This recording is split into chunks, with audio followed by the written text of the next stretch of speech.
మీ work అంతా కూడా GHMC పరిధిలో ఉండేది, డిజాస్టర్ కానీ రెస్క్యూ టీమ్స్ కానీ ఈ విపత్తు లేదా ఏర్పడినప్పుడు వచ్చినటువంటి టీమ్స్. ఇప్పుడు ఆ టీమ్స్ ఉంటాయా సార్? ఆల్టర్నేట్గా మీరున్నారా, లేకపోతే ఆ టీంని అంతా క్లోజ్ చేసి మీకు అటాచ్ చేశారా? నేనే ఈవీడిఎం ఉన్నదంతా తీసుకొచ్చి దీంట్లో అబ్జర్వ్ చేశారు. ఇది ఇప్పుడు కొత్త ఇన్స్టిట్యూషన్ హైడ్రాకి మారిందనమాట. ఇప్పుడు మేమంతా హైడ్రాలో ఉన్నట్టు అందరూ కూడా ఈవీడిఎంలో. గతం ఈవీడిఎం అనేది లేదు, అది అయిపోయింది. అది 19th July తర్వాత ఈవీడిఎం అనేది is no more in existence. It is now HYDRAA. అందరు సిబ్బంది అంతా కూడా ఆటోమేటిక్గా they are consider to be transport అని జీవోలో క్లియర్గా మెన్షన్ చేస్తుంది. సో ఇది జరిగింది. సో నెక్స్ట్ దీంట్లో ఇప్పుడు దీన్ని ఇంకా మనం ఎక్స్పాండ్ చేస్తూ దీంట్లో 2 డిజాస్టర్ మేనేజ్మెంటు అండ్ అట్లానే disaster response and asset protection 2 wings ఉంటాయి. ఒక ఎస్పీ ఉన్నారనుకోండి, 3 ఎస్పీలు ఉంటారు. ఫర్ ఇన్స్టెన్స్ రాచకొండ ఏరియాకి, సైబరాబాద్ ఏరియాకి, హైదరాబాద్ కమిషనరేట్ 3 ఎస్పీలు ప్రపోజ్ చేసినప్పుడు 3 ఎస్పీల కింద 2 చైన్స్ నడుస్తుంటాయి, 2 వర్టికల్స్ అనమాట. ఎట్లా అంటే ఒకటి అసెట్ ప్రొటెక్షన్ వర్టికల్, ఇంకోటి డిజాస్టర్ రెస్పాన్స్.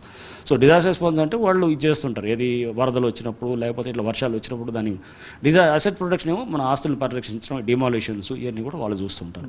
సో ఇలా ఈ వర్టికల్స్ నడుస్తుంటాయి. మళ్ళీ ఇంకొక ఎస్పీ ఇక్కడ హెడ్ క్వార్టర్స్లో ఉండి అతను he will be under commissioner ఉంటారు. అడ్మినిస్ట్రేషను ఇవన్నీ కూడా చూసేదానికి ఇది ఉంటుంది. ఇట్లా ప్రపోజ్ చేశాము. ఇవన్నీ కూడా త్వరలో బహుశా క్లియరెన్స్ అయిపోయి మనకు ఆల్రెడీ బడ్జెటరీ ఇదంతా కూడా ఆల్మోస్ట్ శాంక్షన్ అయిపోయింది. బడ్జెట్ కూడా మనం పెట్టారు. సో దీనికి గవర్నమెంట్ కూడా చాలా ఇంట్రెస్ట్ తోటి ఉన్నారు కాబట్టి ముఖ్యమంత్రి గారు పలు సందర్భాల్లో చెప్పారు, అసెంబ్లీలో కూడా చెప్పారు. సో ఈ ఇన్స్టిట్యూషన్ చాలా జాగ్రత్తగా తీసుకెళ్ళి ఈ కబ్జాలు ఇప్పటిదాకా అయినది చాలు.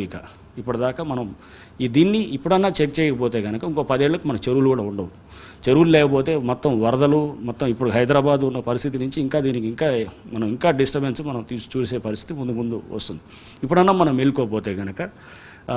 లేకపోతే ఇప్పటికే మనం చూస్తున్నాం చాలా ఇళ్లలో రావటం, చిన్న వర్షం వస్తే కూడా మొత్తం వాటర్ లాగింగ్ అయిపోవటం, అంతా అస్తవ్యస్తం అయిపోవటం, ఇవన్నీ కూడా దీని ఎఫెక్ట్లే అనమాట.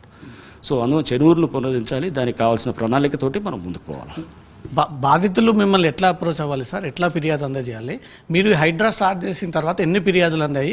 ఇంకా ఎన్ని కూల్చివేతలు జరపాల్సి ఉంది మీ ప్లానింగ్ ప్రకారంగా? అట్లా కూల్చివేతలు ఒక్కటే కాదు, చాలా వస్తున్నాయి ఫిర్యాదులు. రోజుకి చాలామంది వస్తున్నారు, కలుస్తున్నారు. మేము వెళ్ళిన చోటల్లా జనాలు పెద్ద ఎత్తున కూడా రిసీవ్ చేసుకుంటూ అక్కడ వాళ్ళు కూడా వచ్చి అంతా చూపిస్తున్నారు. పబ్లికే వస్తున్నారు ముందుకి. మీరు అక్కడ ఎక్కడికి వెళ్ళినా కానీ ఒక 50 మంది 100 మంది అక్కడ ఉంటున్నారు. కాలనీ వాసులు, మహిళలు కానీ, యూత్ కానీ అందరూ వచ్చి తీసుకెళ్ళి వాళ్ళే చూపిస్తున్నారు. సార్ ఇదిగోండి మా చెరువు, ఇది దీంట్లోకి వచ్చినారు, ఇది గవర్నమెంట్ ల్యాండ్ సార్, పార్క్ ఇది, వాళ్ళే చూపిస్తున్నారు.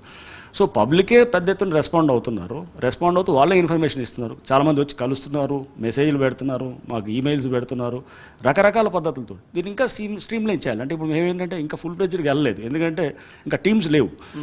ఎందుకంటే వాళ్ళు చాలా కంప్లైంట్స్ వస్తున్నాయి, నేను యాక్ట్ చేయలేదు అనుకోండి, అప్పుడు దాని మీద నమ్మకం ఇది ఉంటుంది. అందుకోసం కొంత జాగ్రత్తగా తీసుకుంటున్నాము. బట్ వన్స్ మాకు ఒకసారి పెద్ద ఎత్తున కూడా టీమ్స్ అన్నీ వచ్చాయనుకోండి, లోకల్గా ఆ టీమ్స్ వాళ్ళే రాగానే ఇమీడియట్గా చెక్ చేస్తాం.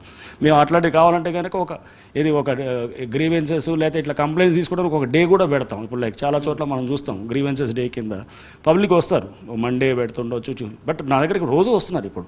అండ్ నా దగ్గరే కాదు, చాలామంది మాకు మెయిల్స్ ద్వారా ఇస్తున్నారు, వాట్సాప్లకి ఇస్తున్నారు, లేదా మాకు టోల్ ఫ్రీ నెంబర్స్ చేస్తున్నారు. Daily more than 50 to 60 complaints వస్తున్నాయి అన్నమాట.